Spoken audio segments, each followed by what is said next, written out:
धराली में आई तबाही में फंसे हुए लोगों को रेस्क्यू कराना एक सबसे बड़ी जिम्मेदारी है और इसमें टाइम काफी ज्यादा महत्वपूर्ण है क्योंकि मलबे में दबे हुए जो लोग हैं उनको समय से निकालना बहुत जरूरी है और इसीलिए उत्तराखंड सरकार ने एक बेहद तेज ऑपरेशन चलाया हुआ है और फंसे हुए लोगों को निकाला जा रहा है। ये वो लोग हैं जो हरसिल, धराली, गंगोत्री और भैरवनाथ की घाटी में फंसे हुए थे। किस तरीके से पूरा ऑपरेशन किया जा रहा है, आखिर कहां पर बेस है, आज हम आपको दिखाते हैं। ये उत्तरकाशी का मताली जगह है और यहीं पर स्पेशल यहाँ पर पूरा बेस बनाया गया। आप देखेंगे यहीं से हेलीकॉप्टर के जरिए लोगों को बचाया जा रहा है, रेस्क्यू किया जा रहा है।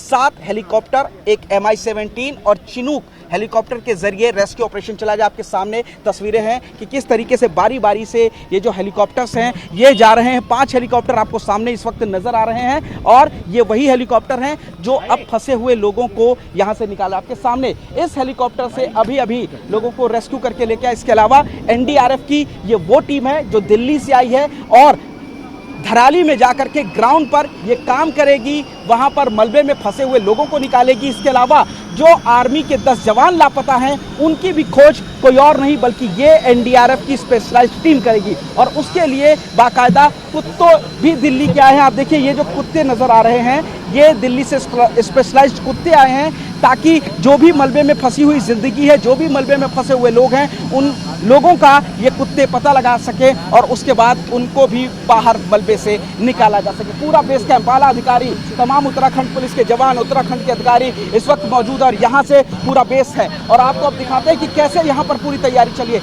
यहाँ पर तमाम डेटा जो है वो लिखा जा रहा है। जो लोग यहाँ से रेस्क्यू के लिए जा रहे हैं उनकी पूरी डिटेल है, जो लोग आ रहे हैं वो लोग कौन है उनकी पूरी डिटेल लिखी जा रही है। इसके अलावा यहाँ पर SDRF की टीम भी तैनात है। ये वो टीम है जो धराली में ग्राउंड पर जाकर के इस वक्त काम कर रही है। थोड़े में ज्यादा स्वाद ये तो है इसकी खास बात। वाओ मामा क्या स्वाद है, अरे मेरे राजा। इनको इन्हीं हेलीकॉप्टर्स के जरिए एयरलिफ्ट करके वहां पर छोड़ा जा रहा है और ये लोग वहां पर धराली में तमाम जगह पर हरसिल में काम कर रहे हैं। इसके अलावा अब आपको दिखाते हैं ये वही स्पेशलाइज्ड डॉग हैं जो दिल्ली से बुलाए गए हैं और ये NDRF की टीम के साथ अब ग्राउंड जीरो पे जाएंगे और लोगों का पता लगाएंगे। तो तमाम जो कुत्तों की स्पेशलाइज्ड टीम है उसको एयरलिफ्ट करके दिल्ली से यहाँ लाया गया है और ये पूरा बेस वो है जहाँ पर पहले अस्पताल जो हैं, अगर कोई जख्मी आ रहा है, कोई घायल आ रहा है तो वहाँ पर उसको फर्स्ट एड दी जा रही है। किसी की तबीयत खराब है क्योंकि 2 दिन से फंसे हुए थे, तनाव में थे, खाने पीने का कोई तरीका नहीं था, तो यहाँ पर पूरी मेडिकल की टीम मौजूद है और आप देखिए ये लोग भी हैं जो मेडिकल के अधिकारी हैं वो यहाँ पर हैं। उन लोगों को अकॉर्डिंग टू उनके बीमारी के हिसाब से चीज़ें दी जा रही है, मेडिकल इक्विपमेंट्स यहाँ पर हैं और फर्स्ट एड देने के बाद इनको बड़े अस्पताल में अगर कोई गंभीर है तो उसको भर्ती कराया जा रहा है। ये पूरा टेबल यहाँ पर लगी हुई है डॉक्टर्स की और लोग यहाँ पर इलाज कर रहे हैं बाकायदा उनका। आप कहाँ पर फंसी हुई थी? हम मुखबा में धराली में? हाँ जी। पूरा अपने आँख से देखा जब सैलाब आया? सब अपने आंखों से देखा, आंखों के हाल है सर। बहुत नुकसान हुआ धराली में, तो हमारे सामने कितने लॉज, घर, मकान, आदमी सब बह गए। बहुत नुकसान हुआ सर। आपने अपनी जान कैसे बचाई? कौन कौन था आपके हम पास? इस पल्ले गांव में रहते ना सर, मुखबा गांव में, तो वहाँ ऐसा नहीं हुआ, लेकिन मतलब हमारे पड़ोस गाँव है ना, बीच में नदी है। अपनी आँखों से सब देखा, सैलाब कैसे आया? वो एकदम आया, किसी को मौका ही नहीं मिला सर भागने का। मार्केट से आए वो सीधे ऊपर से एकदम, जब तक कोई मतलब सिटी साटी बचा रहे थे तब तक वो सैलाब आ गए और एकदम सब बह गए सर। कितना नुकसान हुआ, कितनी जान माल का? बहुत नुकसान हुआ सर, बहुत ज्यादा। गाँव लगभग खत्म हो गया है। गांव तो जो इधर जो पल्ले वाले गांव था वो तो बच भी गए, पर इल्ले वाले और जितने होटल हाटल बने थे सब बह गए, मकान और आदमी भी बहुत कुछ लेबर थे सर, कुछ लोकल थे सब। किसी के बचने की उम्मीद लग रही है? नहीं, जो बह गए उनका तो पता ही नहीं चला, उनके तो डेड बॉडी भी नहीं मिल रही सर। आपको रेस्क्यू करके लाए हैं, जान बच गई आपकी, इस पर क्या कहें? बहुत बहुत धन्यवाद भारतीय सरकार का जिन्होंने हमको अपने घर तक पहुंचा दिया सही सलामत सर। बहुत बहुत धन्यवाद।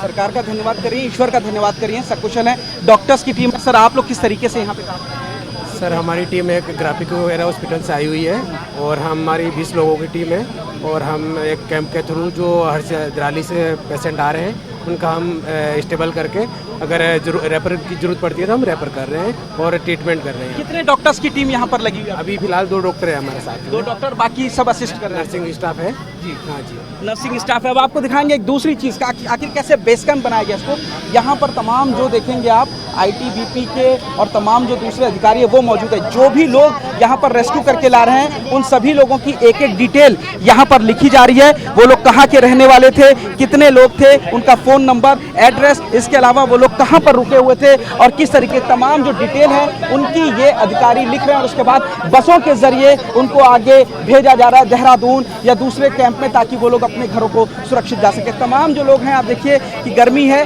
अलग अलग लोगों की अलग अलग कहानी है। तबीयत भी ख़राब लग रही है इनकी, ये परेशान नज़र आ रहे हैं ये लोग। ये तमाम जो महिलाएं हैं इनको रेस्क्यू करके लाया गया है। कुछ बुजुर्ग भी हैं इनमें जिनकी तबीयत ज़्यादा ख़राब है। तो ये पूरा बेस कैंप है कि किस तरीके से यहाँ पर काम किया जा रहा है। बात करते हैं, आप कहाँ पर फंसी हुई थी? मैं धराली के सामने मुकवा गाँव में फंसी थी। सैलाब देखा आपने? जी, अपने आंखों से देखा। कैसा मंजर था, क्या हुआ वहाँ? बहुत खतरनाक मंजर था, कभी हमने जिंदगी में वैसा नहीं देखा है। भगवान से प्रार्थना करते हैं कभी ना हमें वो दिखाए, इतना खतरनाक मंजर था। आप मुखवा में थी इसलिए बच गई, सामने से सैलाब हुई थी। क्या हालात थे गांव के पहले और अब क्या हालात हैं?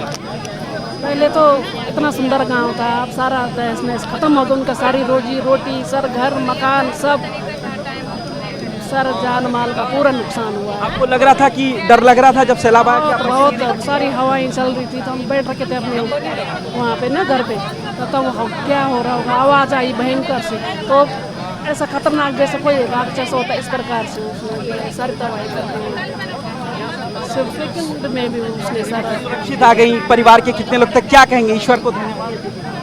बस यही कहेंगे कि भगवान ईश्वर से प्रार्थना करें, कभी ऐसा मत करना है। भगवान से यही प्रार्थना है जो हमने देखा है, कभी मत दिखाना, कभी ऐसा न हो किसी के साथ जो वहाँ पे। कभी ऐसा मत दिखाना, ऐसा खौफनाक मंजर इन्होंने देखा है कि कभी मत दिखाना, ऐसा कहना। छोटे छोटे बच्चे हैं, आप देखेंगे, ये बिटिया है, माता जी हैं, तमाम जो लोग हैं वो लोग यहाँ पर रेस्क्यू करके लाए हैं। और ये पूरा बेस कैंप बनाया गया है रेस्क्यू ऑपरेशन करने के लिए। एक बड़ा बेस कैंप है पूरा। मैं अपने कैमरामैन राजेश से कहना चाहूँगा पूरा दिखाएं कि किस तरीके से अधिकारियों की टीम लगी हुई है, कैसे यहाँ पर रेस्क्यू करने के बाद लोगों को सबसे पहले यहाँ लेकर के आ रहे हैं और उसके बाद जो आगे की तरफ जा रहे हैं। और देखेंगे कि पूरे यहाँ पर जो एम्बुलेंसेज हैं, एम्बुलेंसेज को भी यहाँ पर तैयार खड़ा किया गया कि अगर कोई जख्मी, कोई बीमार आता है, कोई घायल आता है तो उनको इन एम्बुलेंसेज के जरिए अस्पतालों तक जल्द से जल्द पहुंचाया जा सके और उनको फर्स्ट एड मिल सके। तो ये पूरा जो मताली का ग्राउंड है जहां पर इस वक्त जीवन रक्षक के तौर पर ये हेलीकॉप्टर खड़े हुए हैं,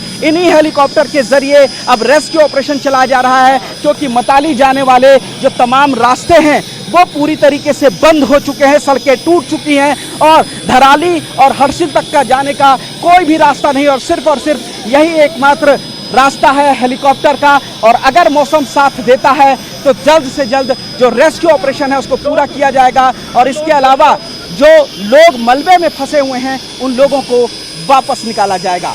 कैमरामैन राजेश के साथ पुनीत शर्मा, TV9 भारतवर्ष, मताली, उत्तरकाशी।